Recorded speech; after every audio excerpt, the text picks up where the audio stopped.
ایک دفعہ بلند آواز سے درود پڑھ دیجیے محمد آل محمد۔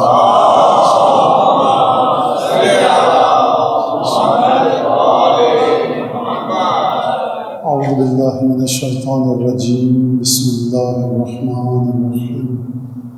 الحمد للہ الذی جعل الحمد مفتاحا لذکرہ سببا للمزید من فضلہ ودلیلا علی آلائہ وعظمتہ، ثم الصلاة والسلام على عبده وامین وحیہ وخاتم رسلہ سیدنا ومولانا بالقاسم محمد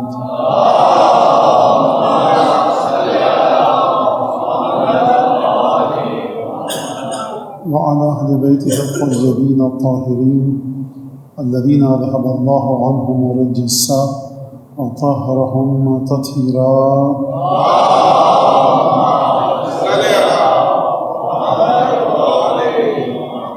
واللعن الدائم على أعدائهم أجمعين، أما بعد فقد قال الله الحكيم في كتابه المجيد: أعوذ بالله من الشيطان الرجيم والشعراء يتبعهم الغاوون ألم تر أنهم بكل واد يهيمون وأنهم يقولون ما لا يفعلون إلا الذين آمنوا وعملوا الصالحات وذكروا الله كثيرا وانتصروا من بعد ما ظلموا۔ درود بھیجو محمد آل محمد۔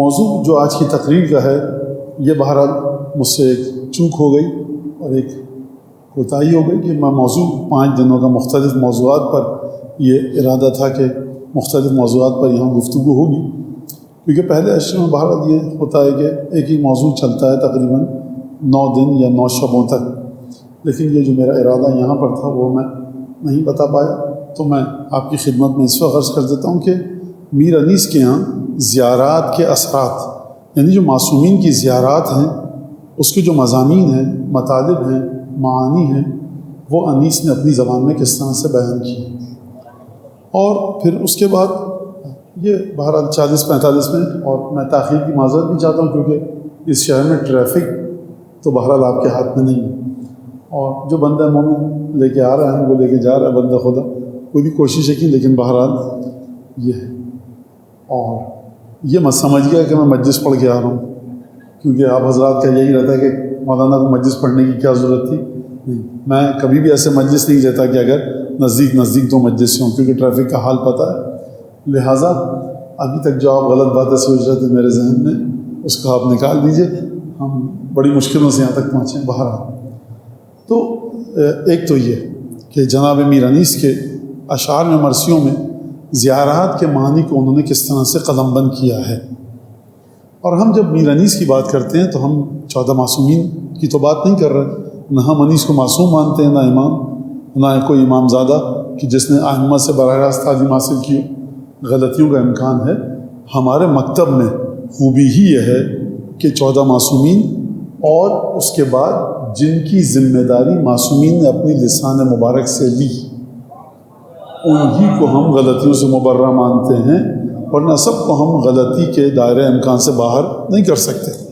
اور اعتراض ہو سکتا ہے، اعتراض کیجئے آپ، بالکل میری تقریر پہ اعتراض، میں تو کیا، آپ مراجع کے ساتھ جا کر گفتگو کیجئے، بتائیے ان کو ہمیں آپ کی اس بات پر اعتراض ہے، دلیل یہ ہے۔ علمی بحث کی حمانیت جہاں تک کہیے آپ گنجائش ہے، اصحاب ائمہ آ کر امام کی خدمت میں آ کر سوالات کرتے تھے، کبھی اعتراض کرتے تھے، امام کبھی اس پر خفا نہیں ہوئے، امام کبھی اس پر ناراض نہیں ہوئے۔ پوچھیے، پوچھنے والا جو مکتب ہے وہ وہی مکتب ہے جس کے پاس ہر سوال کا جواب ہے۔ جو بیچارہ خود ان لوگوں کے پیچھے چل رہا ہے کہ جو ہمارے مولا کے کاندھوں پہ ہاتھ رکھ کے چلیں، تو آپ ان سے کیا پوچھیں گے؟ اور جس کی حیات جناب امیر کی حیات کے مرہون منت ہے، اور اگر جناب امیر نہ ہوتے تو صاحب ہم اور آپ بھی ہلاک ہو جاتے، برباد ہو جاتے۔ تو میں کیا کہوں، لہٰذا جناب امیر کے دامن کو تھامیے اور جناب امیر کے ابا اور قبا کے دامن کو تھام لیجیے۔ تو غلطی آپ کہہ سکتے ہیں انیس سے ہوئی ہے، بالکل، لیکن میرا جو موضوع ہے کہ انیس کے ہاں جو مضامین ملتے ہیں زیارات کے سلسلے میں وہ کیا ہیں؟ جو میں نے آپ کے سامنے آیت پڑھی ہے تقریباً سورہ شعراء کی آخری آیتیں ہیں کہ جس میں پروردگار عالم ارشاد فرما رہا ہے کہ عجیب انداز سے کہ اگر کوئی شاعر یہاں بیٹھا ہے شاعر اہل بیت تو یہ اس سے میری گفتگو نہیں ہے۔ فرما رہا ہے کہ وَالشُّعَرَاء يَتَّبِعُهُمُ الْغَاوُونَ، شعراء کی جو اتباع کرتے ہیں پیروی وہ کرتے ہی گمراہ ہیں، شعراء کی جو پیروی کرتے ہیں گمراہ کرتے ہیں۔ أَلَمْ تَرَ أَنَّهُمْ فِي كُلِّ وَادٍ يَهِيمُونَ، حبیب کیا تم نے نہیں دیکھا کہ یہ ہر جگہ سر ٹکرائے پھرتے ہیں، در بدر کی ٹھوکریں کھاتے ہوئے، ہر وادی میں یہ سرگرداں پریشان ہیں، رستہ سجھائی نہیں دے رہا ان کو۔ وَأَنَّهُمْ يَقُولُونَ مَا لَا يَفْعَلُونَ، اور جو کہتے ہیں وہ کر کے نہیں دکھاتے۔ إِلَّا الَّذِينَ آمَنُوا وَعَمِلُوا الصَّالِحَاتِ، ہاں مگر وہ لوگ کہ جو ایمان لائے، نیک عمل کیا، وَذَكَرُوا اللَّهَ كَثِيرًا، جنہوں نے کثرت سے خدا کا ذکر کیا، وَانتَصَرُوا مِن بَعْدِ مَا ظُلِمُوا، اور مدد کی کن کی؟ ان لوگوں کی کہ جن پر ظلم کیا گیا۔ اب ان آیات سے پہلے آپ سن لیجئے آیات کو کہ ہم تمہیں نہ بتائیں حبیب، هل انبئکم علی من تنزل الشیاطین، حبیب کیا ہم تمہیں نہ بتائیں کہ شیاطین نازل کس پر ہوتے ہیں؟ تنزل علی کل افاک نسیم، ہر اس شخص پر جو الزام لگائے جھوٹا اور گناہ گار ہو اس پر نازل ہوتے ہیں، شیاطین نازل ہوتے ہیں۔ لہٰذا اب یہ دونوں آیتوں کا آپ نے سورہ شعراء کی ایک تو آخری 3 آیتیں اور اس کے بعد اس سے پچھلی آیت سنما کلام کی آیت بھی آپ نے سن لی، اور جو اس سے پچھلی والی آیات تھی ان کا ترجمہ بھی سن لیا۔ ایک دفعہ اور سن لیجئے کہ شاعروں کا جو کرتوت ہیں قرآن مجید بتا رہا ہے کہ یہ وہ کام جو کہتے ہیں وہ کرتے نہیں ہیں، ہر وادی میں سرگرداں رہتے ہیں، در بدر کی ٹھوکریں کھاتے پھرتے ہیں، اور اس کے بعد ان کے قول و فعل میں تضاد ہے، اور ان کی پیروی کون کرتے ہیں؟ گمراہ، یہ خود بھی گمراہ، ان کے پیچھے چلنے والے بھی گمراہ۔ الا، مگر وہ لوگ، الا الذین آمنوا وعملوا الصالحات، جو لوگ ایمان لائے، عمل صالح کیا، اللہ کا ذکر کثرت سے کریں، اور مدد کی کن کی؟ جن پر ظلم ہوا ہے۔ خدا کہہ رہا ہے کہ دیکھو شاعروں کے تو کی حالت ہے یہ، لیکن وہ لوگ کہ جو ایمان لائیں عمل صالح کریں وہ ان شعراء سے جدا ہیں۔ اب یہاں تک کی بات آپ کے سمجھ میں آ گئی۔ اب خدا نے اس سے پچھلی آیات میں ایک قرینہ دیا، قاعدہ دیا کہ حبیب ہم تمہیں نہ بتائیں، هل ننبئکم علی من تنزل الشیاطین، کیا ہم تمہیں نہیں بتائیں کہ شیاطین کس پر نازل ہوتے ہیں؟ اس پر کہ جو تہمتیں لگاتا ہے، الزامات لگاتا ہے، جھوٹ باندھتا ہے، بہتان لگاتا ہے اور گناہ گار ہے۔ لہٰذا خداوند تبارک و تعالیٰ نے شیطان کے نزول کی بات کی، اور اس کے بعد شاعروں کی مذمت کی، اور کہا کہ وہ لوگ کہ جو ایمان لائے عمل صالح جنہوں نے کیا۔ اب یہاں پر 2 باتیں ہم کو ملتی ہیں شیاطین کے نازل ہونے کے سلسلے میں۔ ایک تو امام نے فرمایا، کس سے فرمایا؟ ہشام ابن حکم سے فرمایا کہ دیکھو جب تک تم یہ کام کرو گے، مرحبا، ہشام کے کیا کہنے؟ ناصرنا بقلبہ ولسانہ ویدہ، کیا کہنے ہشام ابن حکم کے؟ چھٹے امام فرما رہے ہیں کیا کہنے ہشام ابن حکم کے؟ ہاتھ، زبان اور دل سے ہمارا مددگار ہے۔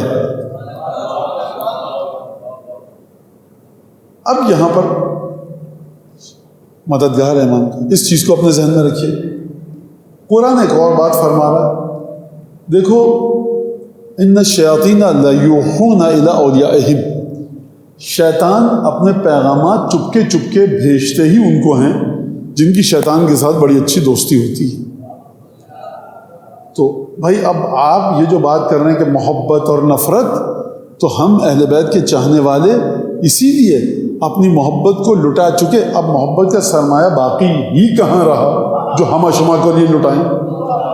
جو محبت تھی وہ اہل بیت کو دے چکے، اب آپ کسی اور کے لیے محبت مانگیے گا، سرکار میری جیب میں 10 روپے تھے میں نے آپ کو دے دیے، اب کوئی اور شخص آئے گا کہے گا 1 روپیہ نہیں ہے، 8 آنے، 4 آنے، 1 آنی، 2 آنی، جو تھا ان صاحب کو دے دیا، اب جیب میں کچھ بچا ہی نہیں۔ جو محبت کا سرمایہ تھا وہ سب کا سب آپ نے لٹا دیا اہل بیت کی بارگاہ میں، اب یہ محبت کا مایہ اور سرمایہ اور خمیر مایہ بچا ہوگا تو آپ کسی کو دیں گے۔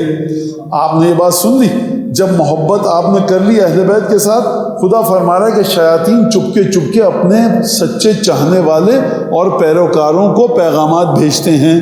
لہٰذا اگر آپ کو شیطان کے پیغامات سے اور شیاطین کے پیغامات سے دور رہنا ہے تو اپنا گٹھ جوڑ، اپنا تعلق اپنی ولایت شیطان سے توڑ کر کسی ایسے سے جوڑ لیجئے کہ جس کے ذکر سے شیطان بھاگ جاتا ہو۔ خوب توجہ کی آپ نے۔ تو یہاں تک اگر آپ آ گئے تو ایک تو بات یہ سمجھ میں آئی۔ اب اگر آپ نے جملہ سمجھ لیا کہ شیطان کیسے پیغام دیتا ہے، تو اب چلیے ہشام ابن حکم کی طرف۔ امام کے پاس آیا، امام نے کہا کہ یہ ہمارا مددگار ہے، دل سے، زبان سے اور ہاتھ سے۔ زبان سے مدد سمجھ میں آتی ہے کہ کسی نے امام کے بارے میں نازیبہ بات کی، آپ نے آیات کے ذریعے، حدیثوں کے ذریعے امام کی امامت کو ثابت کیا۔ زبان سے گفتگو کی تو آپ نے امام کی مدد کی۔ کوئی شخص امام کی بارگاہ میں آ کر نازیبہ اور ناروا نامناسب حرکت کرنا چاہتا تھا، آپ نے اپنے ہاتھ سے روک دیا اور فرمایا، تو آپ نے مدد کی ہاتھ سے۔ ہاتھ اور زبان کی مدد تو سمجھ میں آتی ہے، یہ دل سے کیسے مدد ہوتی ہے؟ یہ ان تمام لوگوں کا جواب ہے کہ جو ہمارے مذہب کے بنیادی اعمال کو آتے ہیں فرش اعضاء پر، بیٹھتے ہیں فرش اعضاء پر، تبرک کے سائے میں ہوئی ہے پرورش، احسان ہے پنجتن کا، ولادت طیب و طاہر ہوئی پنجتن کی محبت کی وجہ سے، اور پھر آ کر اسی بات کو، جس بات کی بنیاد پر ہماری اور آپ کی ولادت طاہر ہے، اسی بات کے بارے میں آ کر کہتے ہیں یہ بے معنی چیز ہے۔ سرکار جس کے ٹکڑوں پر پلے ہیں اس کے بارے میں یہ نہ کہیے کہ بے معنی ہے۔ جس روح اور جس جذبے اور جس احساس اور جس عشق اور محبت کی بنیاد پر آپ کی پرورش ہوئی ہے، اس کو نہیں کہیے فضول چیز ہے۔ یہ تمہید تھی تھوڑی سی، اب نتیجہ سن لیجئے۔ امام فرمایا ہاتھ اور زبان سے مدد کرنے والا اور قلب سے۔ یہ قلب کے ذریعے مدد کیسے ہوتی ہے؟ سرکار میں بھی بیٹھا ہوں، صبح تک آپ بھی بیٹھیے، بتائیے۔ قلب مرکز خیالات کا، تصورات کا، احساس کا، جذبات کا۔ آپ اپنے دل میں میرے بارے میں اس وقت اچھے جذبات رکھتے ہیں یا برے؟ میں سمجھ سکتا ہوں؟ نہیں۔ میں آپ کے بارے میں اچھے جذبات رکھتا ہوں یا برے؟ آپ سمجھ سکتے ہیں؟ نہیں۔ میں آپ کو اچھا سمجھ رہا ہوں انسان، برا انسان سمجھ رہا ہوں؟ کوئی نہیں سمجھ سکتا۔ اب قلب سے کیسے مدد ہوگی؟ قلب سے ایسے مدد ہوگی کہ قلب نام ہے جذبات کا، قلب نام ہے احساس کا، اور قلب نام ہے تولی اور تبری کا، قلب نام ہے تبرع اور تولے کا، قلب نام ہے مودت کے مرکز کا۔ قُلْ لَا أَسْأَلُكُمْ عَلَيْهِ أَجْرًا إِلَّا الْمَوَدَّةَ فِي الْقُرْبَى۔ حبیب ان سے کہو کہ ہماری مودت کے، اہل بیت کی مودت کے علاوہ کچھ بھی لائیں، ہاں تمہارے کار رسالت کا اجر عطا نہیں کر سکتے۔ لہٰذا قلب مرکز ہے مودت اور محبت کا۔ امام فرما رہے ہیں کہ اگر کوئی مومن اپنے دل میں وہ جذبات رکھے جو ہم جذبات تمہارے دل میں چاہتے ہیں، اس کا مطلب ہے کہ تم اپنے دل کے ذریعے ہماری مدد کر رہے ہو۔ اب یہ مت کہیے گا کہ آپ کے دل میں تولا ہے تو کیا کر لیا، تبرہ ہے تو کیا کر لیا۔ میرا امام کہہ رہا ہے کہ اگر تمہارے دل میں جذبات ہیں ایسے کہ جن جذبات کی ہم تصدیق کرتے ہیں، تو تم اپنے گھر میں بیٹھے ہو، چھت کے نیچے بیٹھے ہو، اگر ہاتھ ماتم کے لیے نہیں اٹھ رہا، ہمت نہیں ہے، تابوت کو کاندھا نہیں دے سکتے، امام باڑے میں نہیں آ سکتے، مجلس برپا نہیں کر سکتے، مجلس پڑھ نہیں سکتے، نوحہ سن نہیں سکتے، نوحہ کر نہیں سکتے، کچھ نہیں کر سکتے، تو دیکھو دل کے جذبات بتاؤ۔ جب نہ رسول دل کے جذبات تو یہ ہیں، دل کے جذبات یہ ہیں کہ مولا عباس کی زیارت میں آپ پڑھ چکے ہیں، زیارت وارثہ میں پڑھ چکے ہیں، فَمَعَكُمْ مَعَكُمْ لَا مَعَ غَيْرِكُمْ۔ نہ ابھی عباس ہیں نہ حسین۔ رجعت جب ہوگی، مولا عباس اپنی قبر سے اٹھ کر آئیں گے، امام حسین اپنی قبر سے اٹھ کر آئیں گے، تو اس وقت وہ واقعہ ہوگا۔ ابھی وہ واقعہ نہیں ہو سکتا، نہ آنکھوں سے کوئی دیکھ سکتا ہے۔ آپ کے قلب کی کیفیت یہ کہ مولا عباس جب آپ رجعت کے وقت اٹھ کر آئیں گے نا، مولا حسین جب آپ اٹھ کر آئیں گے نا، میرے دل کی طلب یہ ہے کہ آپ کے ساتھ ہو جاؤں۔ نہ اس وقت رجعت ہوئی ہے اور نہ اس وقت امام حسین آئے ہیں، نہ مولا عباس کو دوبارہ زندہ کیا گیا ہے۔ یہ قلب کی تڑپ بھی امام صادق کی نگاہ میں معتبر ہے۔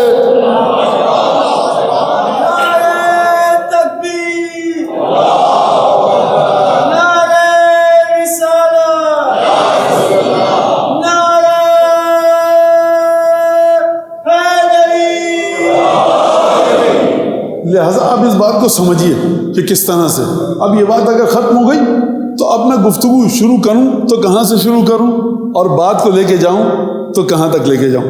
خود میری سمجھ میں نہیں آ رہا کہ اس بات کا آغاز کہاں سے کروں کہ ہم انیس کے مرثیے اور مراسی میں داخل ہوں. ایک درود بھیجیے ذرا محمد عالم.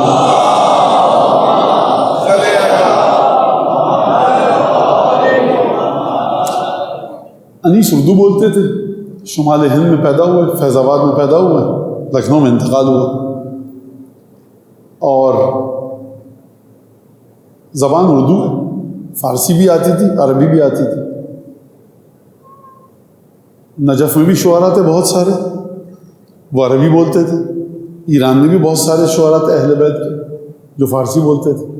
لیکن کیا کہنے سرکار محبت اہل بیت کے کہ آپ انیس کے اشعار کو رکھیے، آیت اللہ العظمیٰ جتنے بھی بڑے بڑے مراجع گزرے ہیں ان کے قصیدوں کو رکھیے، ایرانی شعراء کو رکھیے. عالم تھے جو عالم نہ بھی تھے، ان کے اشعار میں آپ کو ایک ہی حقیقت کی جانب اشارہ نظر آئے گا. وہ کیا ہے؟ وہ محبت اہل بیت کے سلسلے میں تڑپ اور مصائب اور فضائل کے سلسلے میں جو دل سے ایک ہائے نکلتی ہے نا، ایک ہوک اٹھتی ہے اور انسان تڑپ کر ایک ماتم شروع کرتا ہے اور گریا، وہ آپ کے سب شعراء میں مشترک ملے گا. تو یہ محبت اہل بیت کا خاصہ ہے. اور سب شعراء اپنی تعریف کرتے ہیں پہلے کہ ہم ایسے شاعر ہیں، ہم ویسے شاعر ہیں، اور اس کے بعد جب اہل بیت کے بارے میں آتے ہیں تو وہ عجیب انداز سے گفتگو کرتے ہیں. لہٰذا انیس جب یہ کہتے ہیں کہ یا رب چمن نظم کو گلزار ارم کر، تو فیض کا مبدا ہے توجہ کوئی دم کر، گمنام کو اعجاز بیانوں میں رقم کر، اے ابر کرم خشک زراعت پہ کرم کر. جب تک یہ چمک مہر کے پرتوں سے نہ جائے، اقلیم سخن میرے قلم رو سے نہ جائے.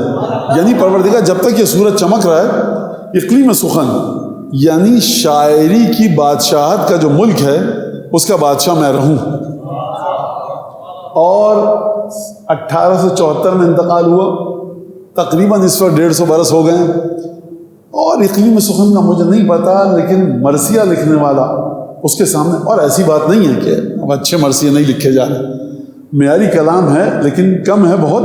لیکن بہرحال اور نوجوانوں کے پاس نہ وقت ہے نہ دلچسپی، لیکن اچھے بڑے بہترین انداز میں لکھے جا رہے ہیں. اور جوش کے بعد جوش کے شاگردوں نے جو مرثیے لکھے ہیں، ہندوستان میں بھی مرثیے اچھے لکھے جا رہے ہیں اور یہاں پر بھی. اور ظاہر سی بات ہے کہ انسان دیکھے کہ میں یہاں پہ جملہ کہوں کہ ایک واقعہ 8-10 گھنٹے کے لیے ہوا، صبح عاشور، اذان علی اکبر، عصر کے وقت ختم. اس 8-10 گھنٹے کے واقعات نے شاعروں کو کتنا علمی مواد دیا کہ 700-800 ہزار برس سے ہندوستان میں مرثیے لکھے جا رہے ہیں، اور ہر مرثیہ اچھوتا، ہر مرثیہ پچھلے مرثیے سے ممتاز. اور میں بچوں سے کہوں گا، نوجوانوں سے، کہ معیاری کلام پڑھیں، جا کر پڑھیں، اذان مقتل کو پڑھیں، جو یہیں پر آپ کے اسی، مجھے نہیں پتہ اس وقت ہیں کہ نہیں ہیں، لیکن بہرحال تو آپ جا کر پڑھیے اور دیکھیے کہ ہمارے جوش صاحب آگ، پیاس، پانی، موجود و مفکر، یہ مرثیہ لکھنا. یعنی حسین ابن علی کے پیغام میں اتنی طاقت ہے کہ آپ عجیب و غریب، ناقابل ادراک، ہر آدمی کے لیے ناقابل درک نہیں ہے، ان مضامین کو لائیے اور پھر مرثیوں میں سموئیے اور حسین ابن علی کے وجود کے ساتھ جوڑیے. کلام کا محل ہے، تعامل کی جگہ ہے، اعتراضات، اشکالات ہیں، علمی بحثیں ہیں، وہ ایک الگ چیز. لیکن میں یہاں سے ایک جملہ کہہ کر اور پھر انیس کی طرف آتا ہوں اور اس بات پر گفتگو کرتا ہوں کہ مرثیہ ایک لحاظ سے نازک موڑ پر ہے. یہ بات میں اس لیے نہیں کہہ رہا کہ آپ کو نتیجہ دوں گا، یہ بات میں اس لیے کہہ رہا ہوں کہ سوالات کو آپ کے ذہن میں ایجاد کروں اور آپ اس پر سوچیں کہ مرثیے کے بارے میں کہا گیا کہ مرثیہ رونانے کی ایک صنف تھی. اور اب الحمدللہ جو میں نقاد حضرات کو دیکھتا ہوں محترم ہیں، اور دیکھیے یہ کوئی توہین کی بات نہیں ہو رہی، یہ ایک علمی بات ہے. ہم کو ہمارے مکتب سے، چھٹے امام اور پانچویں امام کے مکتب سے، جناب امی کے مکتب سے یہی سکھایا گیا کہ سوال کیجئے، چھان پھٹک کیجئے، جانچ پڑتال کیجئے اور اس کے بعد گفتگو کیجئے. تو مرثیے کے اندر جو آیا رولانے کے لیے نہیں ہے، بلکہ مرثیے میں ایک مقصد ہونا چاہیے. وہ مقصد کیا ہونا چاہیے؟ وہ مقصد یہ کہ عمل کے لیے اٹھو. جب کسی شخص کے بارے میں آپ گفتگو کر رہے ہیں اور اس وقت مورد نظر شخصیت حسین ابن علی ہے، تو آپ کو سید الشہداء کی شخصیت کو، ایک درود پڑھیں محمد عالم.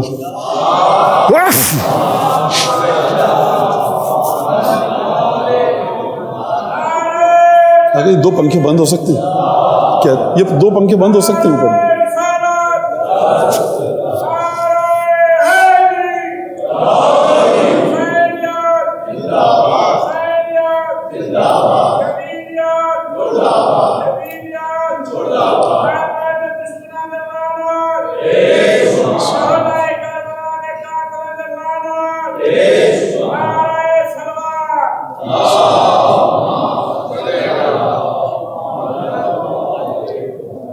تو جس طرح سے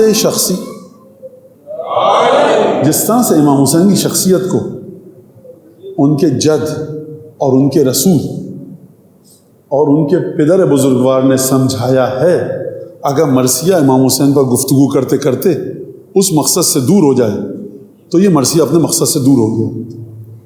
جس نے کہا ہے اس نے صحیح کہا ہے۔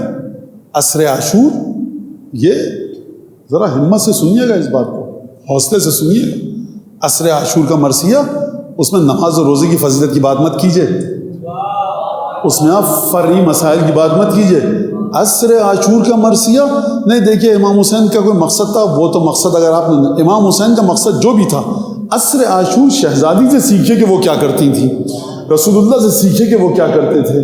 لہٰذا غدیر کے دن اگر آپ مصائب مولا پڑھیں تو آئمہ نے ہمیں حکم یہ نہیں دیا، آئمہ نے کہا کہ خوش رہو، مٹھائیاں بانٹو، اچھے کپڑے پہنو، مبارکباد دو، تمہارے مولا کو آج اس عہدے کا اعلان ہوا ہے۔ لہٰذا غدیر کے دن عزاداری غلط، اور عاشور کے دن کسی بھی دینی مسئلے پر گفتگو کرنا وہ غلط۔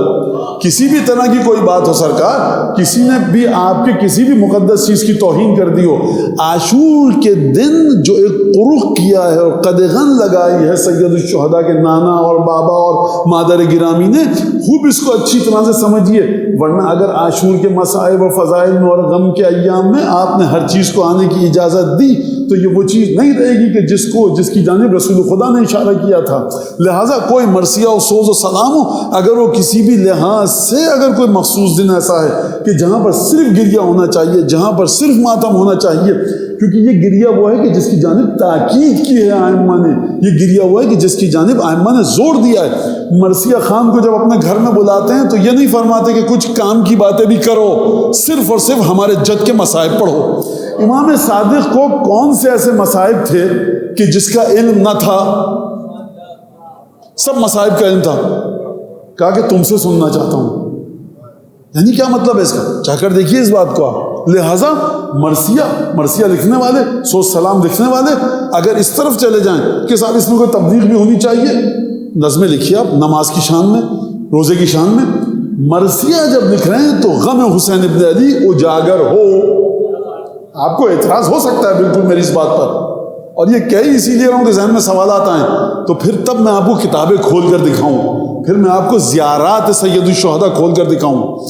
حتیٰ باریکی اتنی ہے کہ آپ صبح عاشور، شام غریباں، عصر عاشور کی مجالس میں جناب زینب کی جرت اور بہادری کا ذکر کریں، عصر عاشور کی مجلس میں آپ امام حسین کی شجاعت اور بہادری کا ذکر کریں، مصائب اور دکھ درد اور ظلم جو ہوئے اس کو چھوڑ کر علماء فقہاء مراجع اس کو پسند نہیں فرماتے ہیں، کہتے ہیں حسین ابن علی کی مظلومیت کو چھٹے امام نے اجاگر کیا، ذاکر سے کہتے ہیں تم بھی اسی کو اجاگر کرو۔ حتیٰ شجاعت تھی مولا میں، اس بات کو خوب اچھی طرح سمجھ لیجیے۔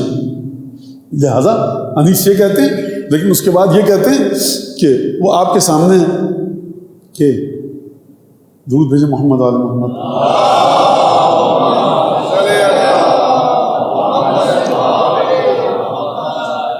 کہ جو رسول خدا کی حدیث ہے کہ یا علی لو کان الجن حساب والبحر مداد والشجر اقلام ما احصو فضائلک یا ابا الحسن، تو حدیثوں میں آیا ہے کہ جو رسول خدا نے فرمایا کہ اگر سارے درخت یہ قلم بن جائیں، سارے دریا یہ سیاہی بن جائیں اور جن حساب کتاب کرنے لگیں، یہ تمام کے تمام، تب بھی تمہارے فضائل کا معرفت نہیں، گن نہیں سکتے۔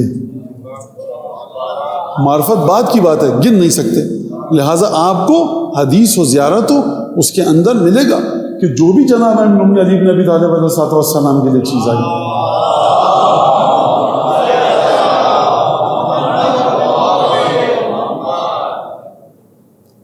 تو اس کے باوجود بھی گن نہیں سکتے۔ اب وہ میں اس طرف نہیں، بندہ 1000 سال عبادت اگر کرے اور زر بقدر کوہ احد راہ حق میں دے، یہ تمام کی تمام چیزیں ظلم و جور سے شہید ہو جائے، اور فرماتے ہیں آخر میں کہ حب علی کی میں جو نہیں دل کے جام میں، جنت کی بو نہ آئے گی اس کے مشام میں۔ دیکھیے جس چیز کی جو قیمت آپ کے 12 اماموں نے لگائی ہے، آپ بھی اس چیز کی وہی قیمت لگائیے۔ اگر وہ قیمت آپ کی سمجھ میں نہیں آ رہی، لگائیے امام نے یہ اتنی معمولی، اس کی اتنا سا ہیرا ہوتا ہے 10 15 5 لاکھ، مجھے تو نہیں پتا 20 25 لاکھ 10 لاکھ 1 کروڑ 2 کروڑ، اتنی سی چیز جوہری جانتا ہے اتنی سی چیز کی کیا قیمت ہے۔ یہ جو ٹپ سے آنکھ سے آنسو بہہ کر گرا، آپ نہیں لگا سکتے اس کی قیمت کا اندازہ، وہ لگائے گی جس نے حسین ابن علی کو چکیاں پیس پیس کے پالا تھا۔ یہ آپ کا ڈومین ہی نہیں ہے، یہ آپ کا دائرہ کار ہی نہیں ہے کہ ایک آنسو کی قیمت کیا ہے، اس پر غور فرمائیے آپ۔ لہٰذا اب انیس جب یہ کہتے ہیں تو آگے چل کر یہ کہتے ہیں کہ اندیشہ توصیف شہنشاہ امم ہے، زانوں پہ سر فکر ہے، سجدے میں قلم ہے، باریک ہے یہ راہ کے لغزش میں قدم ہے، اے دست زبردست خدا وقت کرم ہے، خامے سے نہ کچھ طب خدا داد سے ہوگا، یہ مرحلت ہے آپ کی امداد سے ہوگا۔ کہہ چکے ہیں اپنے آپ کو میں بہت بڑا شاعر ہوں، پرچمدار مملکت سخن کا میں ہوں، لیکن کہتے ہیں اندیشہ توصیف شہنشاہ امم ہے۔ اب میں علی بن ابی طالب کی مدح کرنے جا رہا ہوں تو کروں تو کیا؟ انیس آپ تو بہت بڑے شاعر ہیں، کہتے ہیں زانوں پہ سر فکر ہے، سجدے میں قلم ہے، باریک ہے یہ راہ کے لغزش میں قدم ہے، اے دست زبردست خدا وقت کرم ہے۔ یہ راہ باریک کیوں ہے علی ابن ابی طالب کی مدحت کی؟ باریک کیوں ہے؟ اتنے ڈھیروں واقعات ہیں۔ انیس کے سامنے حدیث ہے کہ یا علی، جس طرح سے اس کو میں نے اور تجھے پہچانا، جس طرح مجھ کو اس نے اور تو نے پہچانا، اور جس طرح سے یا علی تم کو اس نے اور میں نے پہچانا، کسی نے نہیں پہچانا۔ تو اگر رستہ وہ ہو کہ جس رستے کو سوائے خدا اور رسول کے نہ جانے، تو کہاں پر قلم پڑے کہاں پر قدم پڑے، انیس آگے بڑھے تو کیسے؟ باریک ہے یہ راہ کے لغزش میں قدم ہے، اے دست زبردست خدا وقت کرم ہے، خامے سے نہ کچھ طب خدا داد سے ہوگا، یہ مرحلت ہے آپ کی امداد سے ہوگا۔ آئینے سے اوصاف سکندر نہیں ممکن، بلبل سے کبھی وصف گل تر نہیں ممکن، ذرے سے ثنائے شہ خاور نہیں ممکن، جبریل سے تعریف پیمبر نہیں ممکن۔ فرماتے ممکن ہے کسے شیر الہی کی ثنا کا، ہو سکتا ہے بندے سے ادا شکر خدا کا۔ اگر تم علی بن ابی طالب کی تعریف کرنے میں کامیاب ہو گئے نا، تو اس کا مطلب یہ ہے کہ تم نے خدا کا شکر ادا کر دیا، اور خدا کا شکر ادا کرنا ممکن ہی نہیں تو تم علی کی تعریف نہیں کر سکتے۔ اب یہ انیس کیوں کہہ رہے ہیں؟ کیونکہ خداوند تبارک و تعالیٰ قرآن میں فرما رہا ہے کہ دیکھو اگر تم ان تعدوا نعمت اللہ لا تحصوها، اگر خدا کی نعمتوں کو گننا چاہو گے تو ان نعمتوں کا احاطہ نہیں کر سکتے کہ کتنی نعمتیں تھیں۔ معرفت نعمت کی بات نہیں ہو رہی، گننے کی بات ہو رہی ہے۔ تو خدا کہہ رہا ہے کہ سیب، آم، انار، امرود، کیلا، فالسا، ہرا دھنیا، پودینہ، ادرک، جافل، جویتری اور کیا کیا نام لوں سرکار، ان کو گن سکتے ہو؟ گنتے رہیے۔ اچھا اس کے بعد آنکھ، ناک، کان، دانت، زبان کے اندر مختلف ذائقے چکھنے کی جگہ، کان، دماغ، اور دماغ کی نعمتوں کو ہڈیاں اور ڈی این اے اور پتہ نہیں کیا کیا کیا، خون اور خون، آپ سمجھ سکتے ہیں؟ ماہرین کہتے ہیں کہ کہیں 100 سال اس طرف بھی لائٹ ایئرس، اگر کوئی دھماکہ ہوتا ہے اس کے اثرات آپ کی زمین پر آتے ہیں، آپ گن سکتے ہیں؟ نہیں گن سکتے یہ نعمتیں۔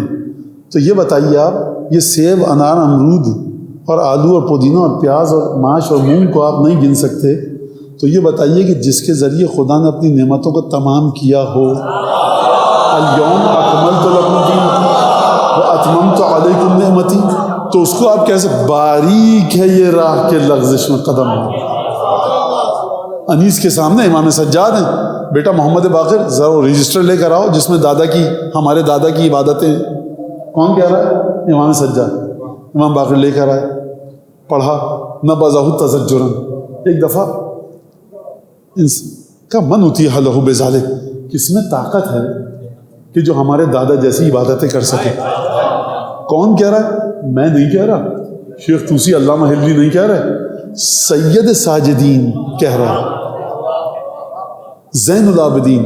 آپ نے سنا زین کا مطلب کیا ہے؟ زینت. سید کا مطلب کیا ہے؟ آقا.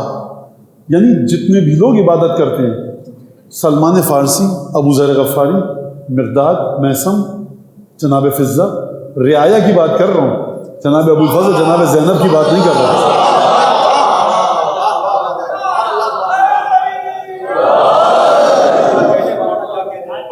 آپ کہیں کہ امیر المومنین سے بھی آگے ہے، جناب سیدہ سے بھی. جناب سیدہ کی نور کی تجلی ہے سید سجاد، تو سید ساجدین ہے، زین العابدین ہے. نہیں پہنچ پا رہے دادا کی عبادت تک. اب میں آپ کو بتاتا ہوں کیوں. چلیے 27 رجب کی زیارت جناب امیر کی. اب عجیب بات ہے، میں کیا کہوں. اب یہ خدا سے لڑیے گا نعوذ باللہ قیامت میں. وہی نازل ہو رہی ہے 27 رجب کو جناب رسالت مآب پر، زیارت کے لیے جائیے نجف. اب وہاں پر اس زیارت میں ایک جملہ ہے، پروردگار سلام ہے علی بن ابی طالب پر، جس کو تو نے جعلتہ تاجن لراسہ، جس کو تو نے سر مصطفیٰ کا، سر مبارک مصطفیٰ کا تاج قرار دیا. تاج تو بادشاہ پہنتے ہیں، یہ رسالت مآب کے لیے تاج کیوں قرار دیا؟ اور آپ میں سے کبھی کسی نے دیکھا کہ رسالت مآب نے زندگی میں کبھی سونے کا، چاندی کا، سونا تو نعوذ باللہ، چاندی حلال ہے، پیتل، تانبا، لوہا، کپڑے کا خوشنما لکڑی کا تاج رکھا ہو، یا کلا، عرقچی، ٹوپی پہنتے تھے رسالت مآب، زیب سر فرماتے تھے، یا امامہ سر مقدس پر، سر مبارک پر اپنے رکھتے تھے. امامہ تو پہنتے، تاج تو نہیں دیکھا کبھی بھی کسی نے. اور تاج کا انبیاء سے تعلق کیا ہے؟ لیکن خدا یہ زیارت میں فرمانے آئمہ کہ جب جاؤ 27 کو کہو کہ پروردگار اس علی بن ابی طالب پر سلام الذی جعلتہ تاجا لراسہ، کہ جس کو تو نے رسول خدا کے سر کا تاج قرار دیا. تاج کی حقیقت کیا ہے؟ تاج بادشاہ کے اقتدار کی علامت ہوتا ہے. بادشاہ کہتا ہے کتنے کا ہیرا ہے؟ بادشاہ سلامت یہ 1 کروڑ والا ہے، یہ 10 کروڑ والا. اور وہ کتنے کا ہے؟ وہ 10 خرب والا. وہ لگاؤ. بادشاہ سلامت کیوں؟ اس کو رکھوا دیجیے آپ توشے خانے میں، اپنے خزانے میں. نہیں، ہمیں اپنے تاج کی خوبصورتی آخری مرحلے پر لے کر جانی ہے. سب سے مہنگا تاج. بادشاہ سلامت یہ 10 ارب روپے کا تاج ہے. ابھی ایک اور ہیرا آیا ہے جس کا رنگ بھی آپ کو پسند ہے اور قیمت بھی بڑی اچھی، خوبصورت بھی ہے. لے کر آئے، بادشاہ کو دکھایا. بادشاہ نے کہا بھائی ہمیں ہیرا جو پسند ہے وہ سبز رنگ کا پسند ہے، یہ اچھا دکھائی نہیں دیتا. بادشاہ سلامت قیمت بہت ہے، رنگ سے کیا کرنا ہے، ہم چاہتے ہیں خوشنما لگے. تو بادشاہ کے لیے قیمت بھی اہم، تراش خراش بھی ہیرے کی اہم، اور رنگ بھی اہم. اب علی بن ابی طالب کے وجود سے جو رنگ نکل کر آ رہا ہے وہ خدا کو بھی پسند ہونا چاہیے، جناب رسالت مآب کو بھی پسند ہونا چاہیے. جناب امیر کی جو کردار کی بلندی ہے وہ تاج سر محمد بننا ہے. قیمت اس کی ایسی ہو کہ کوئی نہ دے سکے، تراش خراش ایسی ہو کہ کوئی کر نہ سکے. اس ہیرے کو، اس الماس سے علی بن ابی طالب کو تراشا کس نے ہے؟ رسول خدا نے تراشا ہے غار حرا میں اپنے ساتھ لے جا کر. اس ہیرے کی قیمت کیا ہے؟ کہا وَمِنَ النَّاسِ یشری نَفْسَهُ ابْتِغَاءَ مَرْضَاتِ اللَّهِ. بک گیا یہ نفس شب ہجرت.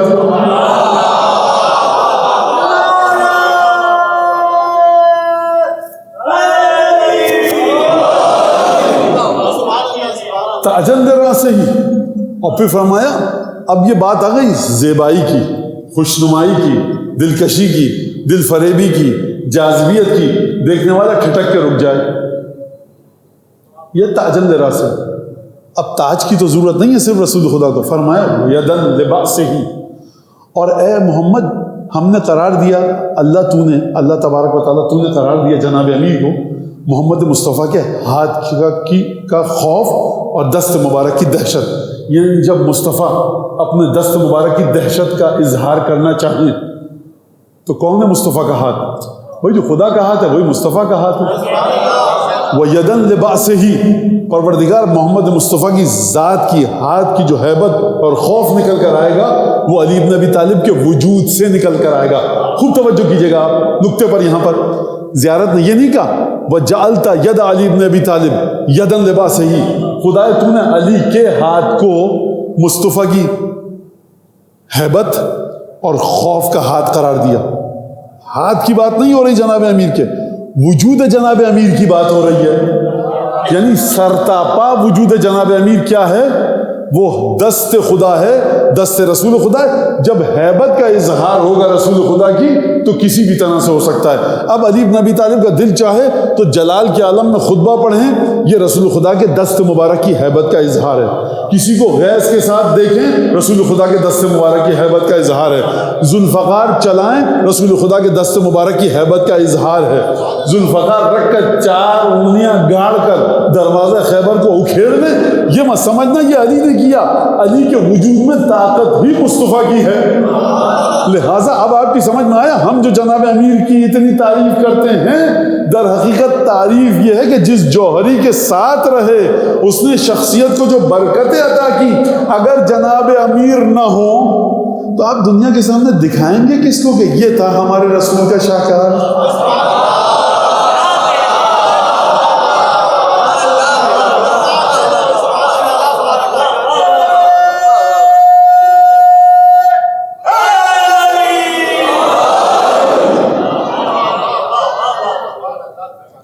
لہٰذا اب میں اس سے آگے کیا بات کروں، وقت میرا ختم ہو چکا ہے. لیکن اب میں انیس کو تو آج نہیں پہنچ سکوں گا، وقت ہمارا ختم ہو رہا ہے. لیکن جوش کی کیونکہ جو نکتہ ہے اس کو میں بیان کر دوں گا کل انشاءاللہ اسی موضوع پر رہیں گے، کیونکہ وہ بات مکمل نہیں ہو سکی. اور وہ یہ ہے کہ جوش فرماتے ہیں کہ بخشتا ہے جو سخن سے قلب انسان کو دمک. اپنی گفتگو کرتا ہے، قلب انسان دمک جاتا ہے. بخشتا ہے جو سخن سے قلب انسان کو دھمک، جس کے حرف رشد کی انگڑائی بنتی ہے دھنک. سینکڑوں ذی ہوش انسانوں کو وقت مرگ تک ہر نفس آتی ہے اپنی سانس سے جس کی مہک. ہر آڑے ترچھے آدمی کے بس کی بات نہیں ہے کہ دہلی سے متصل ہو جائے نہج البلاغہ کی. ذی ہوش ہونا چاہیے، ذی شعور ہونا چاہیے. بخشتا ہے جو سخن سے قلب انسان کو دمک، جس کے حرف رشد کی انگڑائی بنتی ہے دھنک. دھنک بچوں کے لیے کہہ رہا ہوں، قوس و قزح یعنی رینبو. جس کے حرف رشد یعنی وزڈم کی جب بات کرتا ہے تو دھنک، جس کے حرف رشد کی انگڑائی بنتی ہے دھنک. سینکڑوں ذی ہوش انسانوں کو وقت مرگ تک، یعنی کس کی بات ہو رہی ہے؟ جوش فرما رہے ہیں کہ انسان، کچھ انسان ایسے ہیں، سینکڑوں انسان، اور ایک انسان ایسا ہے کہ اس نے ایسا جادو کیا ہے کچھ لوگوں کے دلوں پر کہ یہ ان کی جان حلق میں آ کر اٹک جاتی ہے، لیکن یہ اس کی محبت میں گرفتار ہے. سینکڑوں ذی ہوش انسانوں کو وقت مرگ تک ہر نفس آتی ہے اپنی سانس سے جس کی مہک.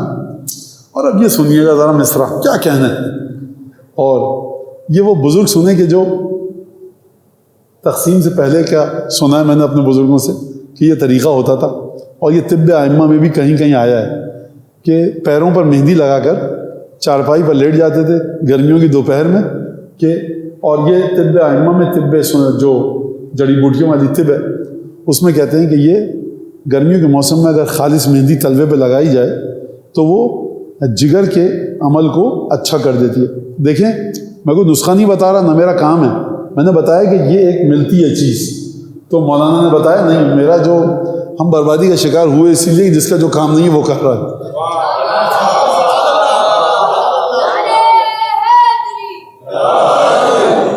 اب آخری مصرع سن لیجیے اور پھر میں بات کو ختم کروں کہ انشراح صدر کی مہندی لگا کر پاؤں میں. انشراح صدر یعنی دل باغ باغ ہو جائے. انشراح صدر، چلیے قرآن کی طرف. بسم اللہ الرحمن الرحیم. الم نشرح لک صدرک. حبیب کیا ہم نے تمہارے دل کو کشادہ نہیں کیا؟ موسیٰ نے کیا فرمایا تھا؟ رب اشرح لی صدری، پروردگار میرے دل کو کشادہ فرما. رسول خدا کے بارے میں پروردگار نے کہا الم نشرح لک صدرک. ذات ختمی مرتبت وہ ہے، بن مانگے خدا کہہ رہا ہے ہم نے کھول تو دیا تمہاری خاطر تمہارا سینہ. موسیٰ کہہ رہے ہیں رب اشرح لی صدری، پروردگار میرے سینے کو کھول دے. اور خدا کہہ رہا ہے نبی کریم سے کہ الم نشرح لک صدرک، کیا ہم نے تمہارے سینے کو نہیں کھولا؟ تمہارے سینے کو نہیں کھولا؟ نہیں. ترجمے میں ایک اور چیز ہے، ابھی تمہاری خاطر تو کھولا تمہارے سینے کو. لاڈ دیکھیے, پیار دیکھیے, ملاطفت دیکھیے آپ.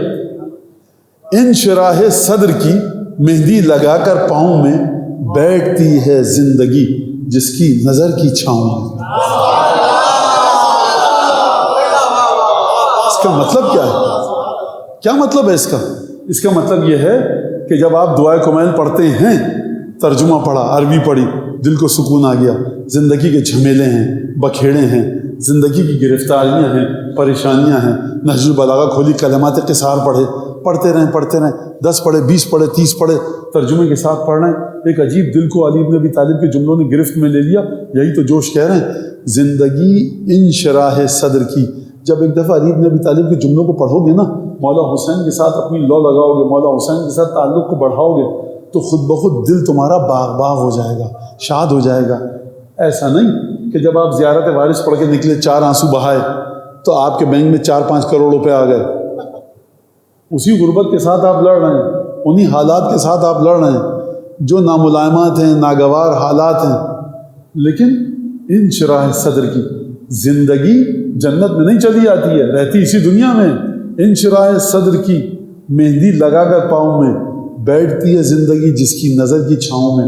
اگر حسین ابن علی کی نگاہ کے نیچے آ جائیے, اگر آپ امیر المومنین کی نگاہ کے نیچے آ جائیے, تو زندگی کے حالات یکساں جو کہ تم ویسے ہی رہیں گے. لیکن انشراح صدر کی کیفیت کا ایک آپ کو احساس ہوگا. ہم انیس اور زیارات تک نہیں پہنچ سکے, اور مجھے تھوڑا سا یہ تمہید باندھنی تھی جس کی وجہ سے وقت نکل گیا, لیکن انشاءاللہ کل اسی موضوع کو لے کر چلیں گے مزید آگے.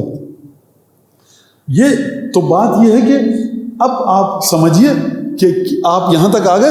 اب 2-4 جملے شاعر کرتا کیا ہے, شاعر اہل بیت, وہ میں آپ کی خدمت میں بتاؤں. شاعر اہل بیت ان حقیقتوں کو رنگ و لعاب لگاتا ہے, خوشنما بیل بوٹے بناتا ہے جو حقیقت آپ کے ادراک سے باہر ہے.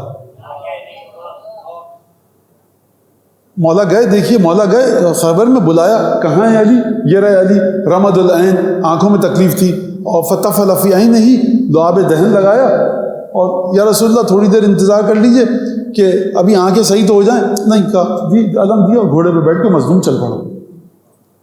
جنگ خیبر کہا کہ علم اس کو دوں گا, اور مولا گئے, لڑا, مولا کے ساتھ مرحب, اور مولا نے 4 انگلیاں گاڑ کے دروازہ اکھیڑ کے رکھ دیا. یہ واقعہ میں نے کوئی غلط سنایا ہے آپ کو؟ اس میں کوئی کمی بیشی ہے؟ نہیں, تقریباً صحیح ہے. لیکن آپ نے بڑے سکون سے سنا, اور اب میں ثابت کروں آپ کو اہل بیت کے شاعر کا مرتبہ. پتھر پہ علم دین کا گاڑا کس نے. نہیں, اب آپ کیوں واقعہ کرنے لگے؟ سمجھ گیا اب شاعر اہل بیت کا احسان کیا ہے. آپ توجہ, اچھا شاعر کر کیا رہا ہے؟ للکار پتھر پہ. یہ للکار کس کی بنیاد پر رہا ہے؟ شاعر سے پوچھے کہ آپ کے بابا جان تھے, آپ کے چچا جان تھے, پھوپھا تھے, ماموں تھے, کون تھے؟ شاعر علی ابن ابی طالب کی محبت کے صدقے میں علی ابن ابی طالب کو اپنا سرمایہ حیات سمجھ رہا ہے, اور سب سے مخاطب ہے پتھر پہ علم دین کا گاڑا کس نے. یعنی اگر تم میں سے کوئی ہوتا تو یہ کر لیتا. خوب توجہ فرمائیے آپ, یہ بات اس طرح سے ہے. لہذا جب ایک دفعہ انیس آ کر کہہ رہے ہیں, اگر رسول خدا فرما رہے ہیں, رسول خدا کے فرزند امام صادق اور امام واقع علیہ السلام فرما رہے ہیں کہ یدن لباسہی و تاجن لراسہی و اقایتن لمحجتے اور تاجن لراسہی و حملن حاملن لرعیتہی, اے پروردگار تو نے علی کو بنایا حامل پرچم رسول خدا, تو نے علی کو بنایا رسول کا خون بہنے سے بچایا ہی علی نے. وہ علامہ اقبال کا شکوہ جواب شکوہ کہاں گیا؟ وہ بہت اچھا ہے, پڑھیے اس کو, لیکن مفاتی میں کوئی دال گلتی نہیں ہے جواب شکوہ کی. زیارت عاشورہ, زیارت امین اللہ, جامعہ کبیرہ, امین المومنین کی زیارتوں کے سامنے, 5ویں 6ٹھے امام کے سامنے شکوہ جواب شکوہ کی کوئی حیثیت نہیں ہے. کہیں معبود تھے پتھر, کہیں مسجود شجر, دشت و دشت دریا بھی نہ چھوڑے ہم نے, بحر ظلمات میں دوڑا دیے گھوڑے ہم نے, اور آپ تھے اور ہم تھے اور ہم نے کیا. 6ٹھا امام فرما رہا ہے آپ کو اور میرا, 5واں امام فرما رہا ہے ارے رسول تم کیا کہہ رہے ہو, تم کہاں تھے؟ تو پتھر پہ علم دین کا گاڑا کس نے, کہاں تھے تم جب خیمے میں وہ ملعون نیزہ چبھ ہو رہا تھا؟ تم کہاں تھے جب بستر پہ چھوڑ کے گیا تھا نبی اپنے بھائی کو؟ تم کہاں تھے جب خیبر میں بلایا، خندق میں بلایا، بدر میں کہاں تھے، احد میں کہاں تھے، حنین میں کہاں تھے؟ تم تھے کہاں پر؟ تم کہاں تھے صفین میں؟ تم کہاں تھے نہروان میں؟ تم کہاں تھے جب علی نے خود اپنے قاتل کو اٹھایا؟ آپ توجہ کیجئے کہ پروردگار تو نے ہیبت مصطفیٰ کو ظاہر کیا وجود علی سے، تو نے حامل پرچم مصطفیٰ بنایا علی کے ہاتھ کو، پروردگار تو نے علی ابن ابی طالب کی ذات کو تاج ہیرا بنایا، تاج بنایا رسول خدا کے سر مبارک کا۔ یعنی جب بات آئے رسول خدا کی دشمنوں کے ساتھ جلال و جبروت کے ساتھ مقابلہ کرنے کی، تو یدن لباس سے ہی یہ علی ابن ابی طالب کی دہشت تھی کہ کوئی دشمن دیکھ نہ پایا۔ اور جب بات آئے رسول کے خدا کی خوبصورتی کی، جاذبیت کی، تو علی سے بڑا کوئی خوبصورت نہیں ہے۔ جب بات آئے پرچم علی ابن ابی طالب کو اٹھانے کی، تو علی سے بڑھ کر کسی نے پرچم کو اٹھایا نہیں۔ سرکار کس طرح سے اٹھایا پرچم کو؟ عجیب انداز سے اٹھایا پرچم کو۔ کہا یا علی ذرا اچھے گھوڑے پر بیٹھ جایا کیجئے۔ کہا دیکھو جو بھاگتا ہے اس کا تعاقب نہیں کرنا، جو مجھ پر حملہ کرتا ہے اس سے بھاگنا نہیں، تو اچھے گھوڑے پہ بیٹھوں کیوں؟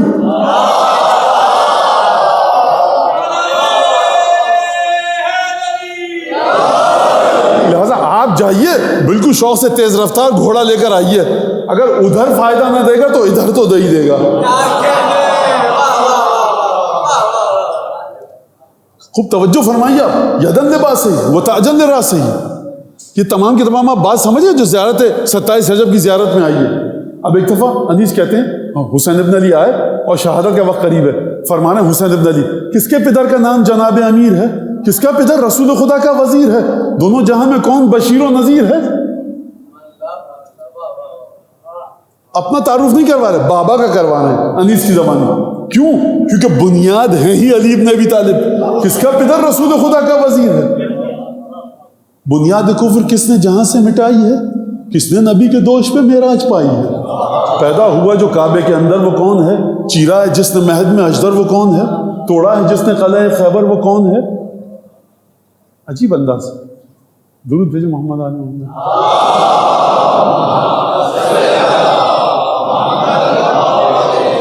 زوراوران خلق کو کس نے کیا ہے زیر؟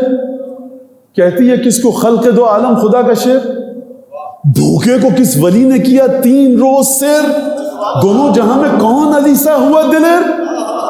کس کی سخا کا غل ہے عراق و حجاز میں؟ سائل کو کس نے دی ہے انگوٹھی نماز میں؟ حق نے کیا عطا پہ عطا، حل عطا کسے؟ کونین میں ملا شرف انما کسے؟ کونین میں ملا، حاصل ہوا ہے مرتبہ لا فتح کسے؟ خوب توجہ کیجئے گا، انیس یہ نہیں فرما رہے کہ علی کو مرتبہ لا فتح ملا، کہہ رہے ہیں کسے؟ یعنی پوری کائنات میں کوئی ہو تو اٹھ کے آئے تو سامنے۔ حاصل ہوا ہے مرتبہ لا فتح کسے؟ اور پھر انیس فرما رہے ہیں یدن لباس ہی، علی کا ہاتھ خدا کا ہاتھ ہے، لیکن زیارت 27 رجب میں ہے، وہ یدن لباس ہی، سر سے پاؤں تک علی خدا کا ہاتھ ہے۔ توجہ فرمائیے گا۔ اب چلیے انیس کی جانب، حق نے کیا عطا پہ عطا، حل عطا کسے؟ بخدا میرا تو دل چاہتا ہے کہ تسبیح لے کر انسان اس مصرے کو پڑھتا رہے، حق نے کیا عطا پہ عطا، حل عطا کسے؟ اب بچے آپ کہیے گا کوئی گایا تھا گمراہ مولوی بدعت پھیلا کے چلا گیا، کیا کیا جائے؟ اب ہمارا بدعت بھی یہی ہے سرکار، ہم جناب امیر کی بدعت کو چھوڑتے ہیں تو جناب امیر کی بدعت پر آتے ہیں۔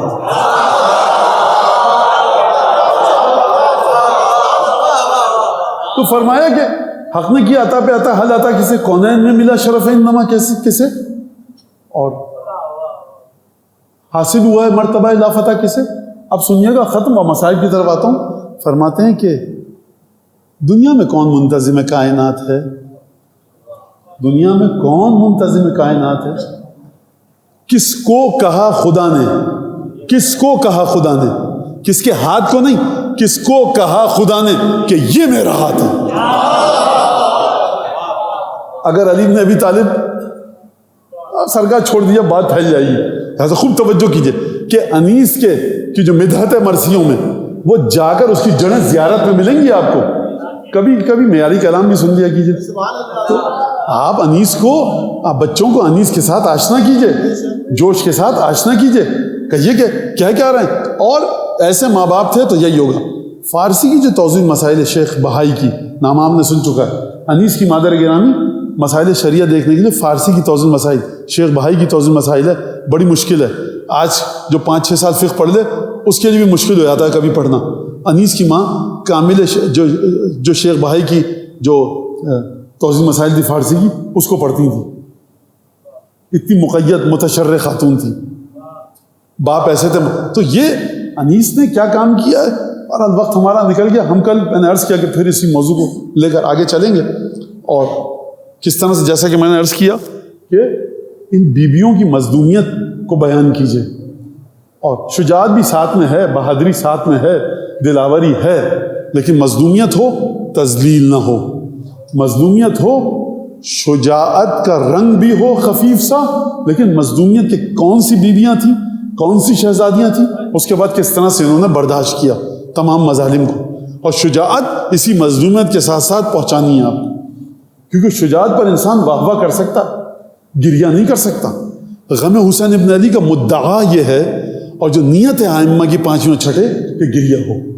لہٰذا شام غریبہ میں جب خیمے جلائے گئے اور قبلہ و کعبہ حضرت آیت اللہ سید علی نقن صاحب کا جملہ ہے، وہ کہتے ہیں کہ امام سجاد کی جو امامت ہے کٹھن ترین امامت ہے.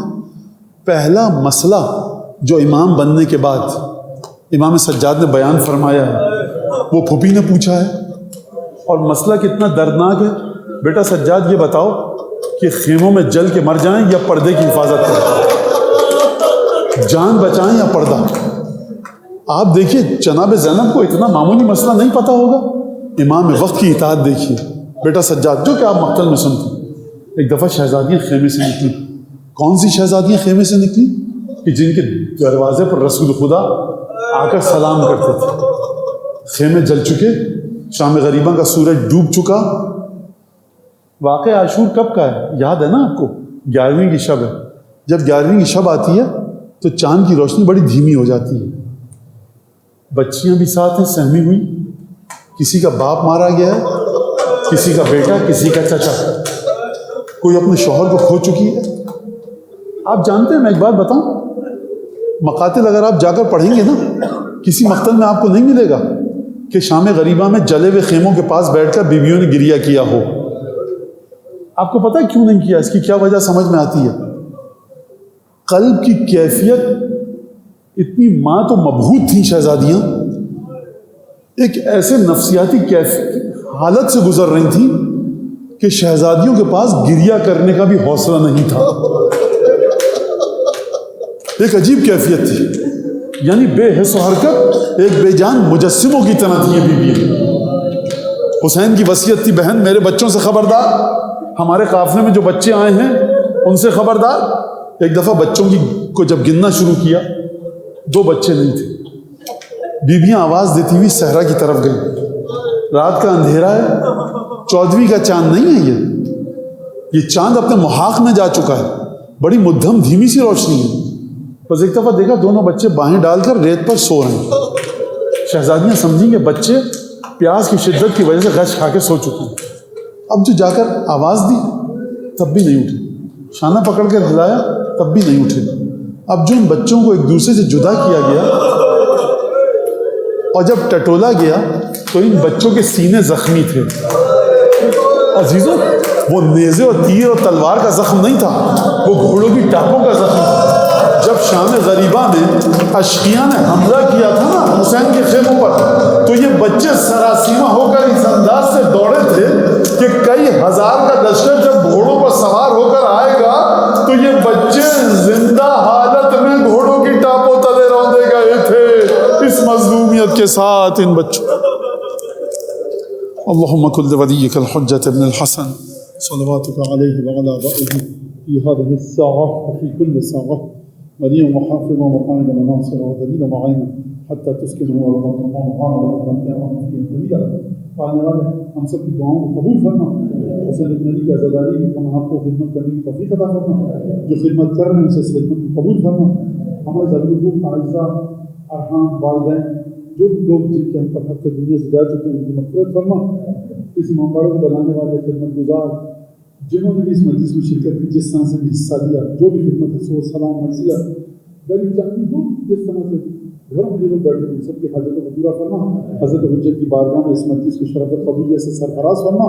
ان کے دل سے ہر دکھ ہر درد اور دکھ کو دور فرما, ہر خوشی عطا فرما, قبولیت دعا کی دونوں فرما.